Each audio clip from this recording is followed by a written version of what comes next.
अगर आज के समय में कोई आपसे 7 अजूबों के बारे में पूछे तो आपके दिमाग में सबसे पहले ताजमहल या ग्रेट वॉल ऑफ चाइना का नाम आएगा। लेकिन आपको बता दें, इन नए 7 अजूबों को चुनने का अभियान साल 2000 में कंपनी न्यू 7 वंडर फाउंडेशन के द्वारा किया गया था। साल 2007 में इन 7 को विजेता के रूप में घोषित किया गया था और हमारी पृथ्वी की 7 अजूबों की वर्तमान सूची में इनका नाम शामिल किया गया। लेकिन ऐसे ही आज के 7 अजूबों की तरह प्राचीन 7 अजूबे भी हुआ करते थे, जिनका जिक्र इतिहास के पन्नों पर मिलता है।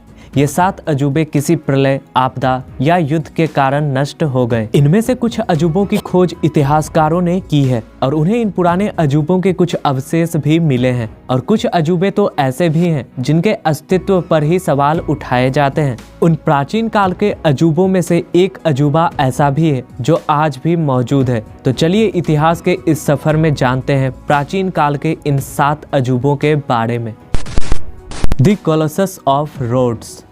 यह सूर्य देवता कोलोसस ऑफ रोड्स की विशाल प्रतिमा थी, जिसे ग्रीक के शहर रोड्स में बनाया गया था। यह विशाल मूर्ति लेडस के मूर्तिकार चेरस ने बनाई थी। इसे बनाने में लगभग 12 साल का समय लगा था और इसकी ऊंचाई लगभग 33 मीटर थी, जो इसे प्राचीन दुनिया की सबसे ऊंची मूर्त बनाती है। इतिहास में इस प्रतिमा के स्थान को रोड्स के बंदरगाह के प्रवेश द्वार के रूप में दर्शाया गया है। 225 से 226 ईसा पूर्व के बीच आए भूकंपों से यह विशाल प्रतिमा ढह गई थी, लेकिन फिर भी कुछ हिस्से सुरक्षित बच गए थे। इसके बाद 653 में मुस्लिम जनरल मुआविया प्रथम ने रोड्स पर युद्ध करके कब्जा कर लिया था और फिर इस प्रतिमा को पूरी तरह से नष्ट कर दिया गया।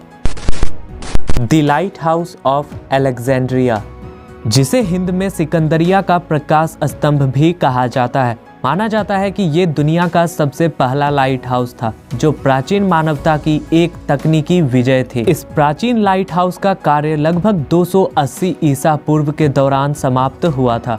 110 मीटर से भी ऊंचा यह लाइट हाउस अलेक्जेंड्रिया के बंदरगाह में फोरस द्वीप पर खड़ा था। 956 और 1323 ईस्वी के बीच 3 भूकंपों के कारण यह विशाल लाइट हाउस बुरी तरह से क्षतिग्रस्त हो गया था और एक खंडहर बनकर रह गया। उसके बाद इसके अवशेषों का उपयोग किला बनाने के लिए किया गया था। 1994 में पुरातत्व विभाग की एक टीम ने अलेक्जेंड्रिया के बंदरगाह के पानी में गोता लगाया और समुद्र में उस प्राचीन लाइट हाउस की खोज की। The hanging garden of Babylon. प्राचीन 7 अजूबों में हैंगिंग गार्डन ऑफ बेबीलोन एक ऐसा इकलौता अजूबा है जिसके अस्तित्व को नकारा गया है। लेकिन अगर यह अजूबा सच में रहा होगा तो ये मानव इतिहास की खूबसूरत इंजीनियरिंग का एक प्रमाण रहा होगा। इसे प्राचीन शहर बेबोलिन में बनाया गया था, जिसे वर्तमान में इराक का हिस्सा बताया जाता है। इसका निर्माण बेबोलियन राजा ने अपनी रानी एम्टिस के लिए करवाया था। क्योंकि रानी एम्टिस की मातृभूमि हरी भरी पहाड़ियों की और घाटियों की थी और रानी को किसी चीज की कमी ना हो, इसलिए राजा ने इस भव्य महल का निर्माण करवाया था, जिसके छत पर भी बगीचे थे। यह काफी सुंदर महल था जिसे बगीचे के साथ बनाया गया था। प्राचीन अजूबों में से हैंगिंग गार्डन इकलौता अजूबा है जिसका स्थान निश्चित रूप से स्थापित नहीं किया गया है। इतिहास में इसका वर्णन कम ही लोगों ने किया है और इसका वर्णन अलग अलग तरीके से मिलता है। इसका सटीक स्थान किसी को नहीं पता और ना ही इसके अवशेष मिले हैं। कहा जाता है कि यह एक प्रलयकारी बाढ़ में नष्ट हो गया था। तो अगर हैंगिंग गार्डन सच है तो यह प्राचीन इतिहास का सबसे खूबसूरत अजूबा रहा होगा। The statue of Zeus at Olympia. Olympia में ग्रीक देवता ज्यूस की एक विशाल मूर्ति थी जिसे एक मंदिर में स्थापित किया गया था।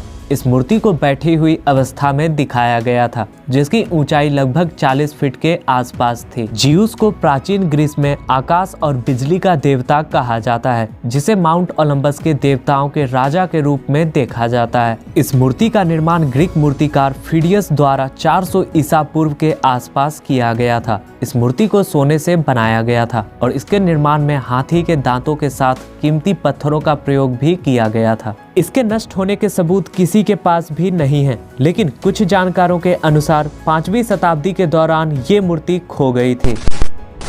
द मौजोलियम एट हेलिकार्नसस, जिसे हिंदी में हेलिकार्नसस का मकबरा भी कहा जाता है, 353 ईसा पूर्व में मौसोलियम की मृत्यु हो गई थी, तो उनके प्यार और सम्मान में उनकी पत्नी आर्टेमिसिया ने इस मकबरे का निर्माण किया था।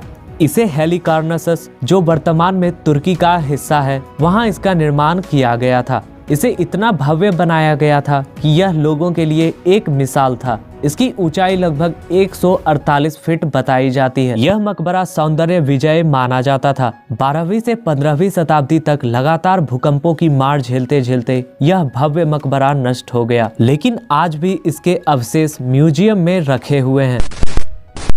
द टेम्पल ऑफ आर्टेमिस, जिसे टेम्पल ऑफ डायना भी कहा जाता है, यह एक ग्रीक मंदिर है जो देवी आर्टेमिस का था। आर्टेमिस को वनस्पति और शुद्धता की देवी के रूप में देखा जाता है और रोमन लोग इन्हें डायना के नाम से पहचानते हैं। यह मंदिर प्राचीन शहर इफिसुस में बनाया गया था, जो वर्तमान में तुर्की के सिल्लुक शहर के पास है। यह मंदिर प्राकृतिक आपदाओं से भी नष्ट हुआ और लोगों के द्वारा भी नष्ट किया गया। ऐसा कहा जाता है कि इस मंदिर को कम से कम 3 बार फिर से बनाना पड़ा था और हर बार जब इसे फिर से बनाया गया तो ये और भी सुंदर और प्रभावशाली बनता गया। लेकिन जब 2062 ईस्वी में इस पर आक्रमण करके मंदिर को नष्ट किया गया, उसके बाद इसे फिर कभी नहीं बनाया गया। The great pyramid of Giza, प्राचीन 7 अजूबों में यह अजूबा इतना मजबूत है, जिसने इतिहास में इतने प्रलय और आपदा का सामना किया, फिर भी आज ये मजबूती के साथ अपनी जगह पर खड़ा है। ग्रेट पिरामिड 4000 से भी ज्यादा सालों तक दुनिया की सबसे ऊंची मानव निर्मित संरचना थी। पिरामिड का स्ट्रक्चर पुराने समय के सटीक इंजीनियरिंग का प्रमाण देता है। पिरामिड अपने आप में ही अद्भुत है, जो अपने अंदर न जाने कितने सारे राज दफन किए बैठा है। और इसमें सबसे बड़ा रहस्य तो ये है कि उस जमाने में आखिर पिरामिड का निर्माण कैसे किया गया था। आखिर कैसे इतने भारी भरकम पत्थरों को इतनी ऊंचाई तक ले जाया गया और इस रेगिस्तान में इतने बड़े बड़े पत्थर आए कहां से थे।